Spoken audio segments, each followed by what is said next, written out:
Chung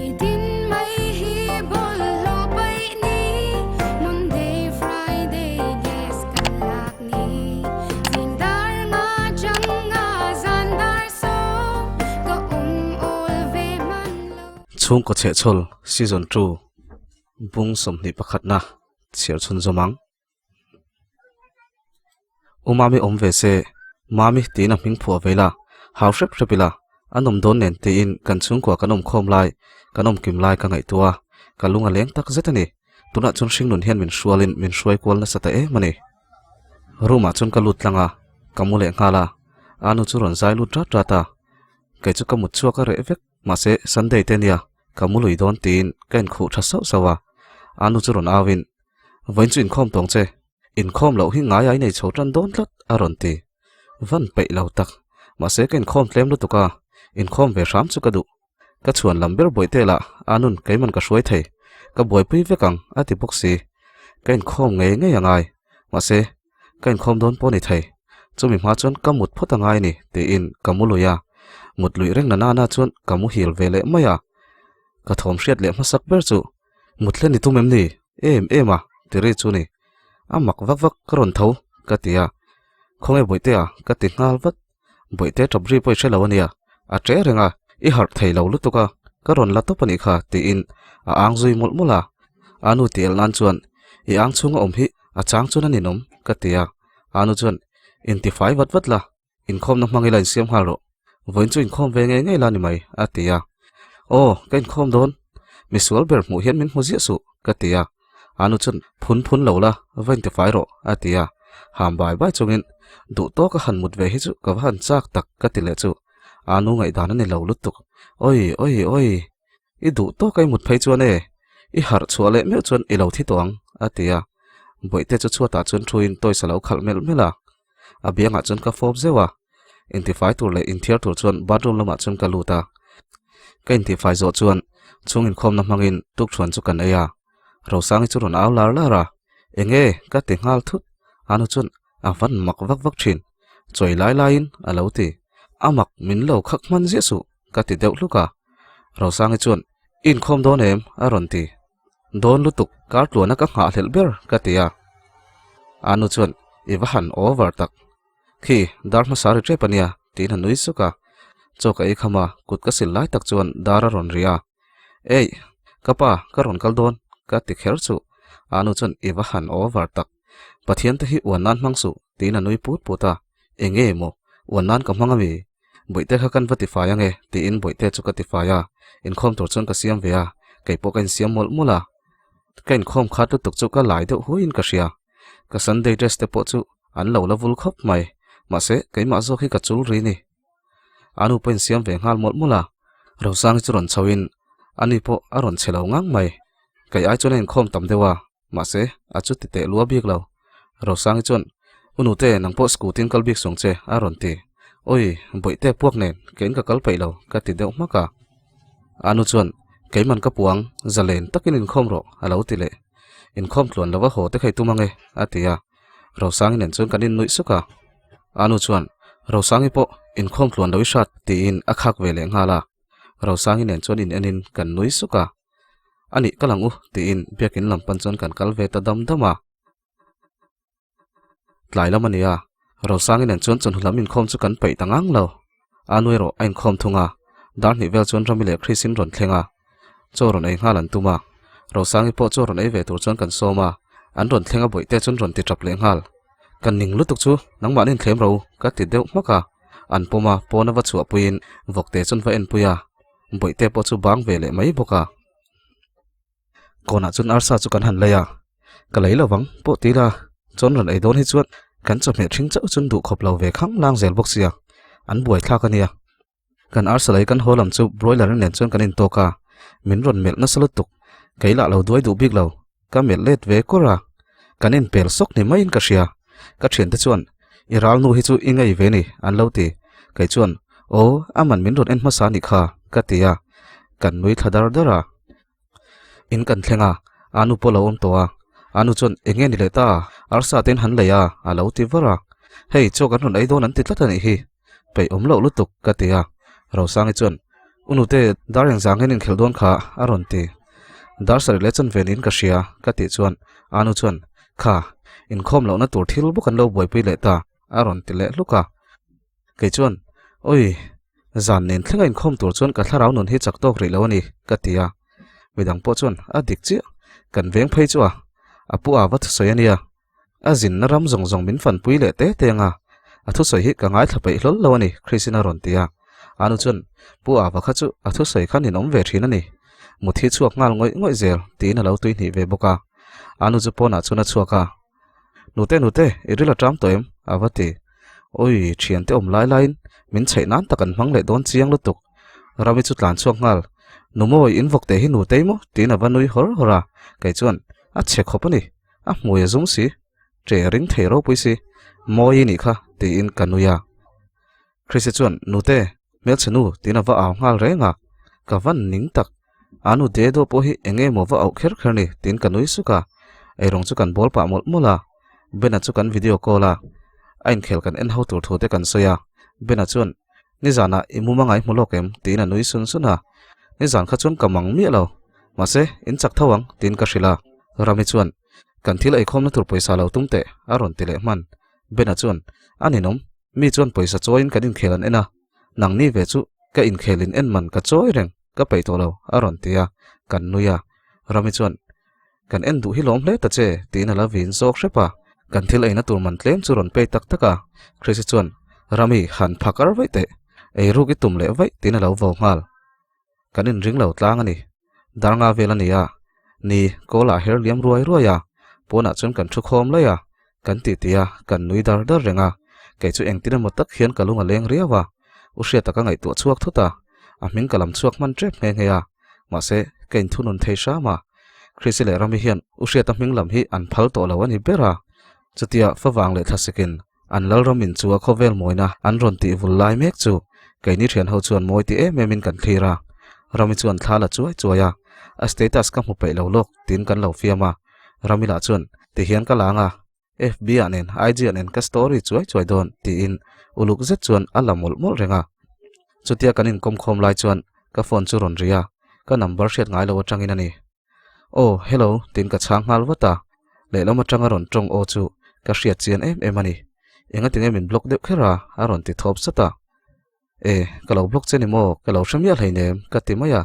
rami chuan tunge hriat ami aron ti ngal wat kai chu ka bung ho rengota loudspeaker daro aron ti ngal a ho mai ka ti po chuan da turin min nor lui tlata lauta chuan ka da saka usheta chuan zanin chu in khel karon en ve done moni boite po ka muchak to a aron ti siam siama kai chuan boite chu mu ma theilu tuk boite mu du chuan chunai mo tlaya mo kan dora ron kalla kan ina ron kal khera ngai hleinem ka tia usheta chuan zanin chu lauti mu ma so in khel en pan karon leng teang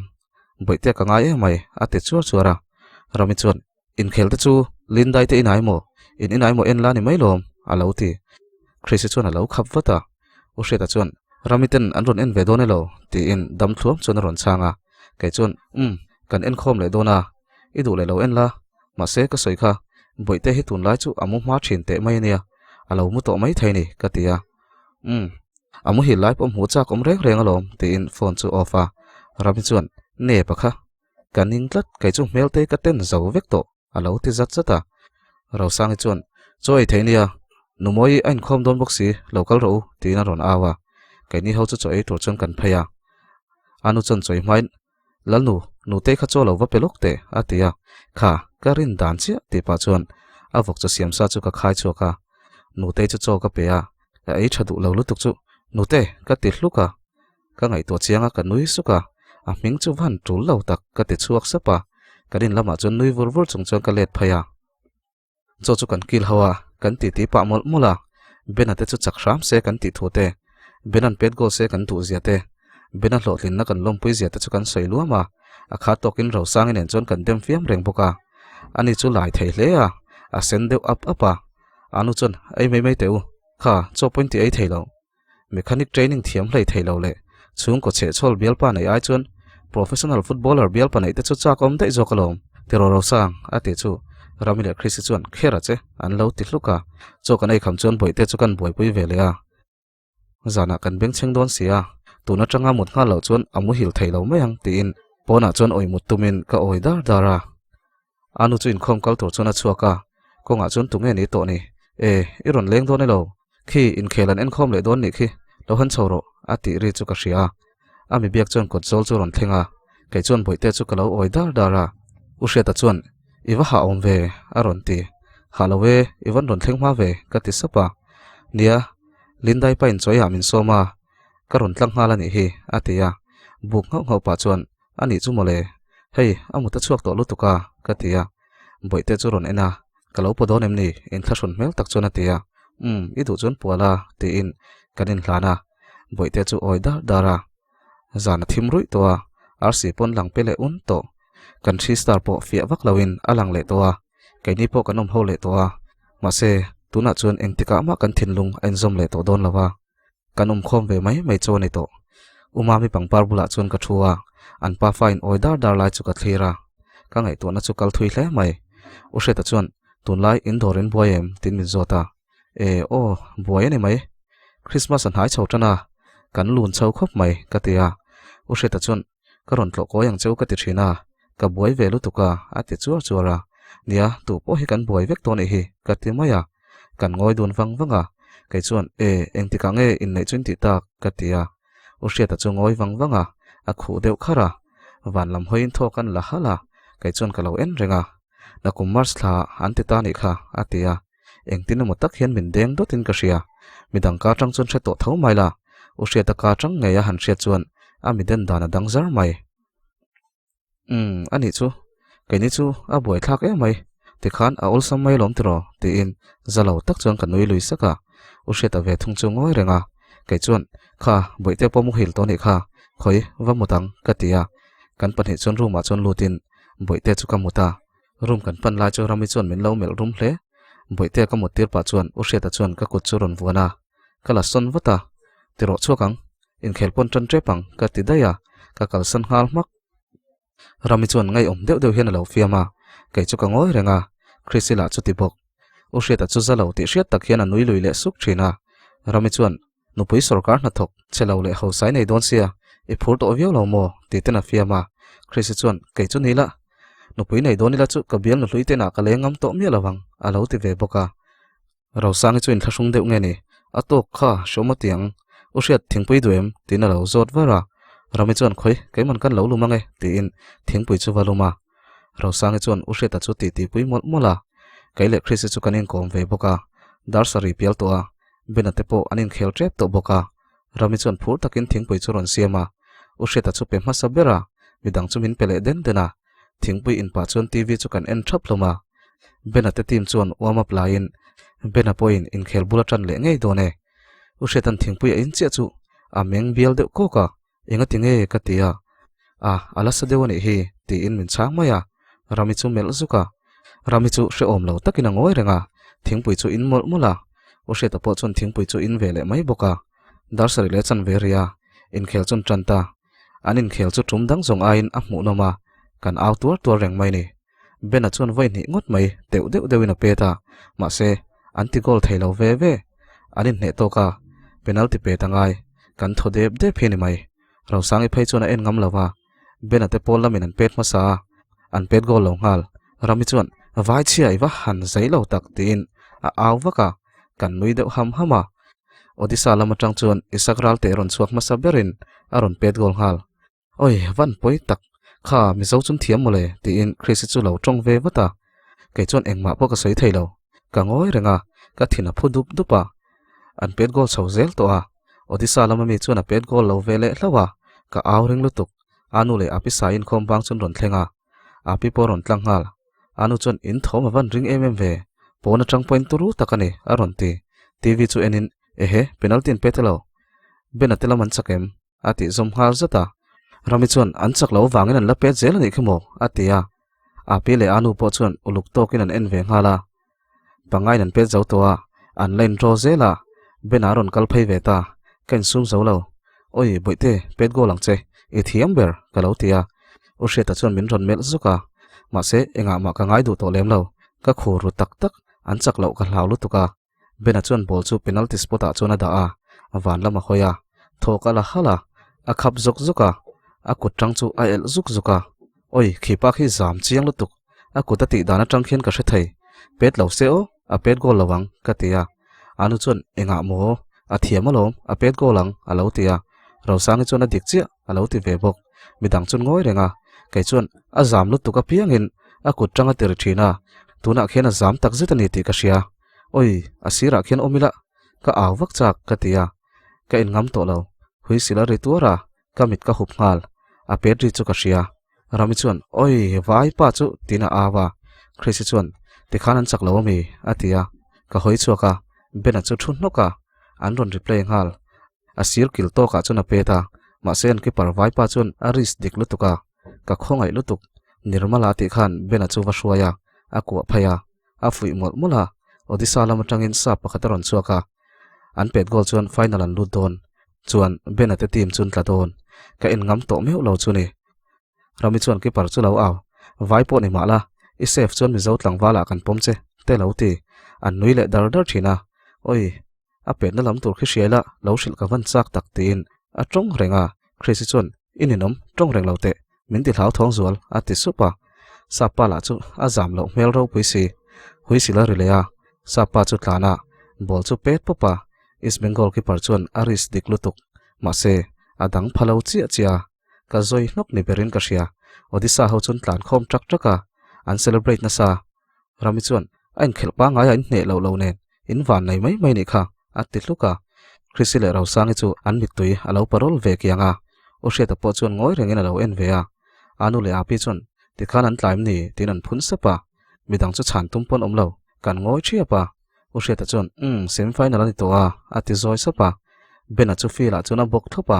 atrapa isakral te chuan vapanin avan hema a thian pa nirmala chuan a hnem boka dressing room lama chuan an hruai luta ka khongai lutuk rami chuan kha vai ki parkha benasut aya ko lopo alo danga benasut berker engwangin nge danle avan mel setak tina ang lak naka kanai tur leipo ei lama lang meu lawani rosangi chu kil khata chuan in sut fei fei renga anu chuan a hau e mai enge motun chen in khel to don po ni hleilo nakum lama pon la champion ve mai thesin trap per pursu ti in thak turin room lama luta khrisi chuan lalnu bena chu shoma te lutukang han kolte atia kan kolange tin ka phone chu ka phora o hriata chuan kaipo kan chhawng naktu office ka ngai sia atia ading de hluaya anu chuan oi thingpui po in toim ni aron ti o hriata chuan ramin minlum saka atui khop mai ati supa achuaka rami chu trap deuh ro chuan aron nui suka o hriata chu tu ma po chuan kan thla lo api chuan hriata tiro ichuk rualang ti in achuk rual puya bena chula buai ni karing ka kola la thei mi lo message kan hu chia to pa i man vele mi lo biang che katia ro sang chon thingpui no chu senga ai tur kan siam ho chu phur lo zet chuan kan aya anu chuan eu hriata kha in va biak lo mel ve aron ti rami chuan biak angai lo a thingpui in tura khan mar chamu ka tela a in zo thak thau mole aron ti chu i va han mol tak lo hriat puya po chu enga tinge engma soilawa ka ti hluka anu chuan in va han mol hlom tak em atia a ang zui ngala khrisi chuan a phu tok chen he chu alo tia ro sang chuan a in tir khana meng bial pop ka tirenga atia kan han ngai to le ta kan nui dar dara ma se kai chuan ka khongai len hun hoa a in thasung reu lu tukha rami zek zokhilom tin rami chu kan house sap loma ani la chuan enga ma ngai lo ka thian te chu dar som vel chuan an hoa kai po in vel ka ti fel nu chuan mut ka tuma anu chuan khatin yu hria ta khalo ti khera ngai hleinem thata ka om zui tur in rem lo na siam zui khera ngai lo ati siama kai chuan engtin ka ti lo rami khana lo fiam mai ni kha kai te chuan ka be thareng alom dik tak chuan han biak luam kha tul berin ka hre to lo na kum mai anu pui nei dona ka ta na moi lo zok ka tia anu chuan eng pon hi se ifa pa nia engtin pon lo om se in fa wang point tha takin be shim ro atia o ka be che chuang lo ka ti chu kamudon ka tia kamua boite lo mu hil bem chu ka thlira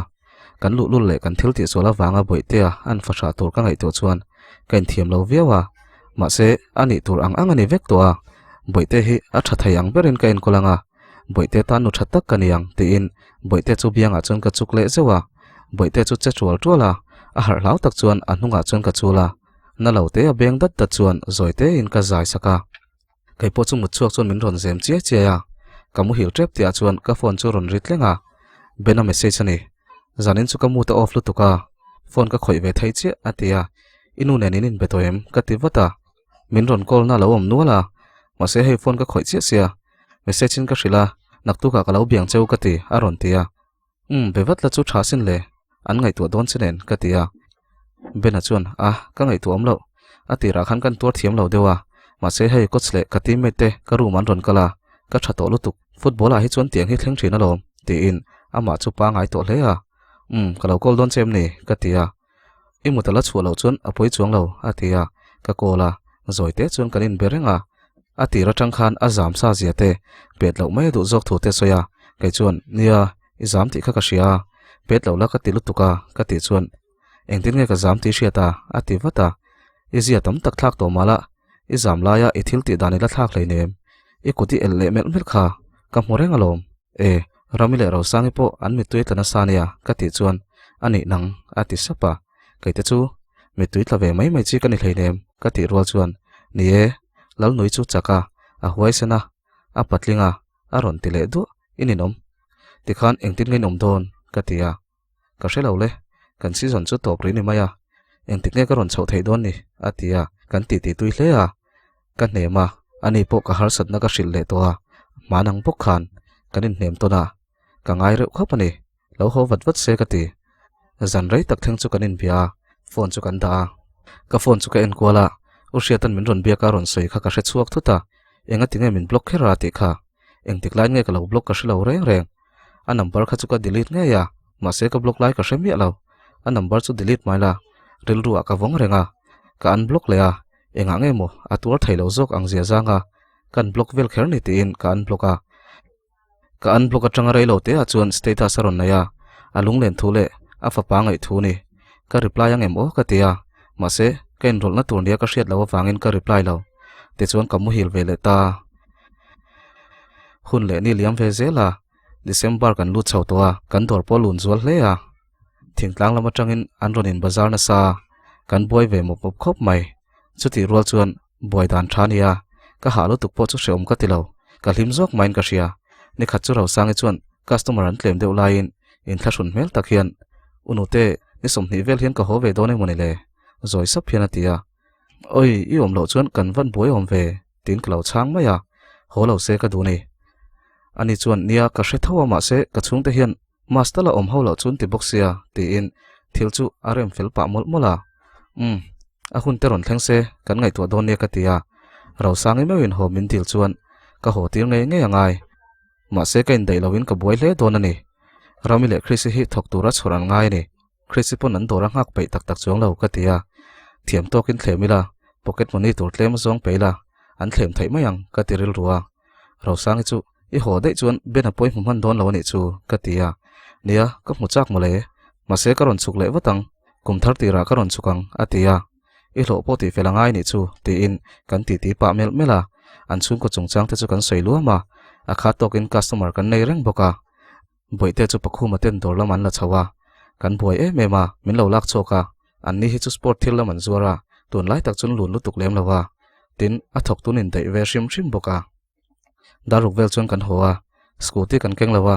taxin kan ho thla kan ho konga chuan lindai le ushetain phur chu ka mulea an bazar ve ni nge yang anin me reuh phian mai ka thik man trepa ma se thik na chan tur om to lem lo boka ka in liam ve mai thei to a ro sang chuan boite a puwa ushet ta tlan liam chu thlir zui wangwanga boite ai ro amu hil thunga unute ushet nen hian in soirem ngai na aum to hlol loem ni zoi sa phian atia kanui maya enga nge mo kanin soirem ngotang mi pasal turani so katia o an lai nei hleinem ati chuan fi mi en nasalu tukani kha hei chu tak tak ania fi manga in nei don dar kara chang tu nu le chang tu pa an thla nang te anin nei le dei zokang te kha ataka thleng ve ngai lo katia kanui maya ro sang chuan dik tak chuan nang po hian ila du mole ati chuan oi om lo mai chu tiang ka ngai sakman lo shim kan dor le boite a tuna phei chuan vok nen kanu nen aba ka ngai tu man lo katia kanui hak haka shet lo karen kan veng chu kan thlenga taxi driver chuan haya re taron sai chu asang talu tuka inga chu ti za ta ni ngai lo ka ti hluka driver chuan zanania atawalom atia zana ni wango tin engtin nge to ko nga thui su ti naim ni katia pek chu katum bo lo driver la chuan zan re to om sang alom atia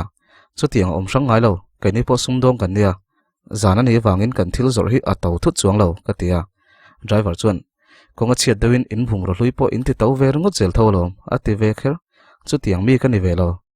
chu wang chuan chu tiang ti thin chu ka ngai sang lo te nia katia driver chuan kapi midang point lung oi dewin an pe mai atilea ipi kan ni lo chuan midang ang po kan ni lo bok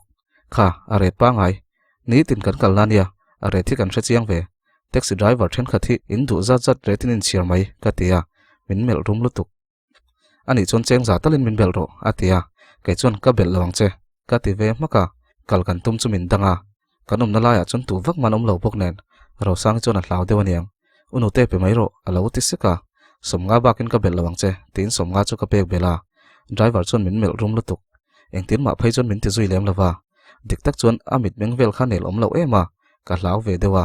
pidor kai ten lo in khar to bok nen tu manom si lawa ka hlaw ve dewin ka pe ve mai ni chu tin lo phai se chu ka bel teu lo ka ti ril ruwa taxi driver chu lung oi lo tak chuan ain trana akal ve mai boka in kan thlenga anu chuan in van ron ho har ve boite chu mu hil toilo atia alo lang hala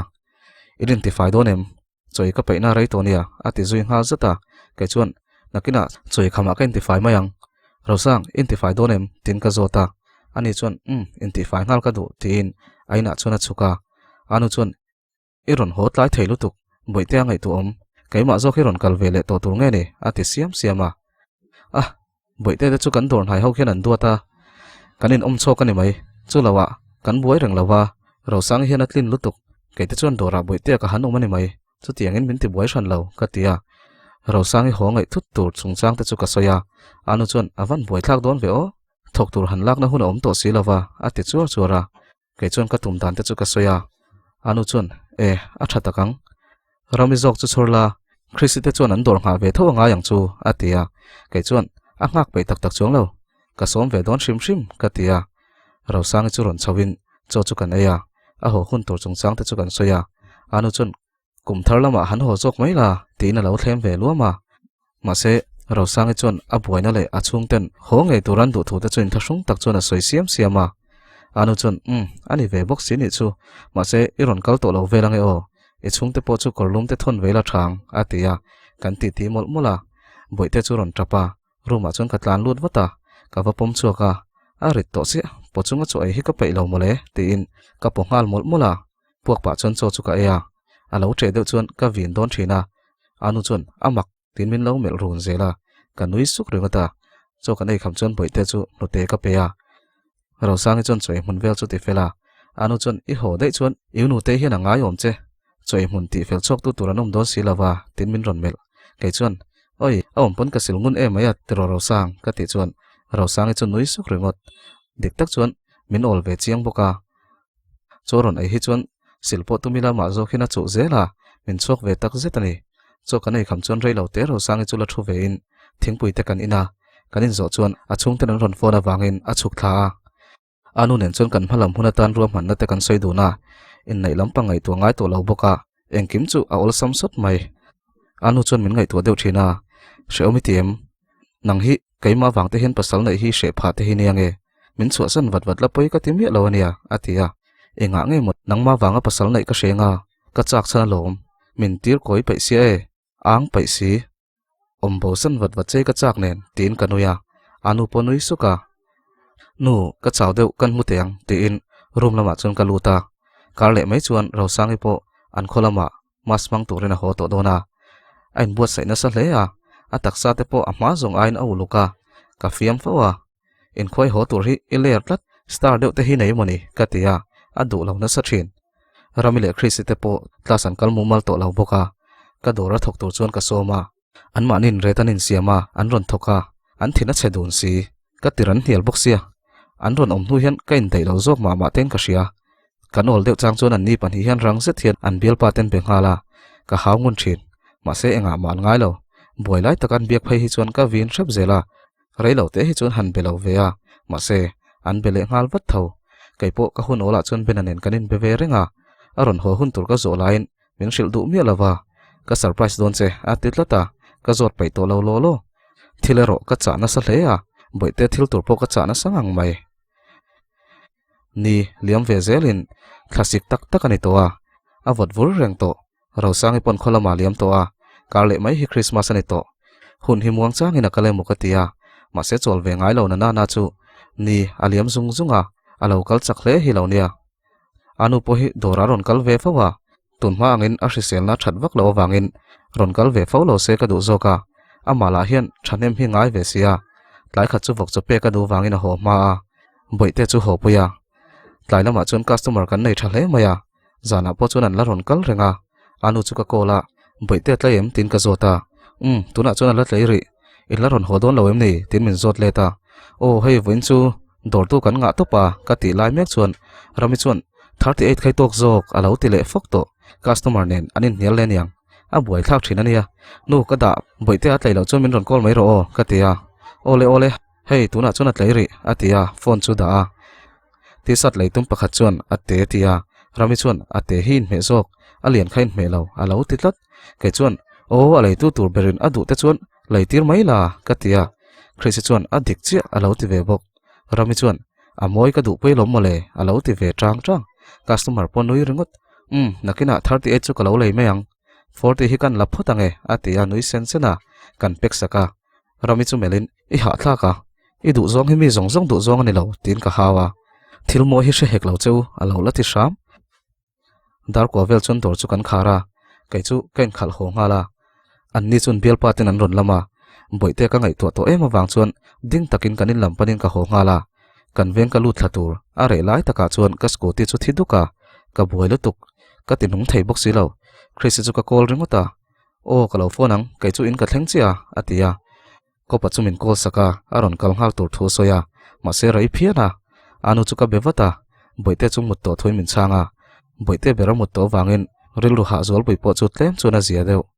ko pala chu rai em le ngala scooty chu kan khik le ngot thin anung thei chuang box silo nakina chun tlangwal pan hi hin ron kala min ron buai puya an fel viau done mokatia pakhat jok chon kan hote ron khoi tuma hey iwa zak lo ve tin ka beng popa chupa chon min rek ngal chuta kut min thak ngamamo tin min rek beta ka au thei box silo ka tal waka an pan hi chon ka kan hup ngala kanum na lai ber kher la chu a re rui mai sia a thang thim la ya chon min lu thak pian tuma eng tin tin mo ka tal chok thei lawa ka au waka ka tlan kal ma se min ron man le wata min ko betin ka ka chun hup le ngala min pot thladot dota ka hlau thong lutuk chu ka zoi vek thei don hialin ka sia ka chi ai lutuka ka buai vek ani ber tu te ngai ni ka ti thei troka ka ka chun hup le nga zela chemte nen chu min vau beta pakhat jok chuan ten om takin min mela ka rap lutuk ka mi tuit la zoi zoi rengot ka chaka chun bai ka ron tlana thom nei lovin an ngoi ngala kai chu ka kan hup le ngal bok chemte min tin reng boka bike chu ding data atlan tlang leya akal to tia anin thla dul lok lan chuan ka tal thuta ka tal chuak lawa aw roi roi chon kong puilam chu ka pana min ron le ngala bike chu ka zuk mu pha alo tlan muang lawa ka zuk aw waka ma se ding lo min ron man leya min beng deuh papa ka thles soka ka mi tuai luang zoi zoya bike chu in hera chak takin ron tlan chawa ka bula ron thleng chu a bike pot ding lo chuna ron kal ngala a bike chu kong puya chuna tlu topa pakhat jok chon chemte ne na wapan ngala bike khal topa chon alo pe thal topa thei pa to pina nek zui boka azal ngal der mai min man bet tu chon iron nai le chuan henu hi ka thatang atia min ko abet tlata chupa chon a helmet chula tha a mel ka muchia chu ka tho huai mai ben nang mai lo ka tia rang takaron tlan phain a helmet full face chuan min ko abet tu chu a chu popa atlu hlom topa bena hnunga chuan ka om ngala chupa chu dula chuna chui sak hrepa a chau nok thleng chuna chuya azal der mai bena churon le hoin min ron nui saka an khoina man lo chetiro ati sapa ka bunga urengot kan hnunga mi chem te keng jok azal toy mo kan ti kha min ron vi tu min ron tlan phei thuta bena chon min nam sonin alo danga